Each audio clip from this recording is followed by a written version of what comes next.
How to change your name in Marvel Future Fight. Hi, welcome back to Tech for Gamers.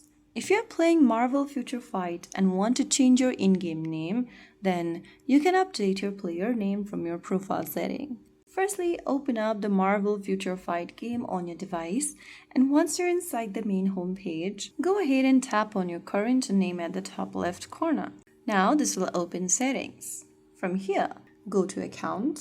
Under Account, tap the pencil button under your current code name. Now, you need to go ahead and use some diamonds in order to change your name. If you've got it, you can simply go ahead and change your name. If you don't have it, you can also purchase it. Tap on the purchase button and you must have enough crystals in order to purchase it. So if you do, you can go ahead and purchase your crystals. And once you have enough, you can go ahead and change your name whenever you want.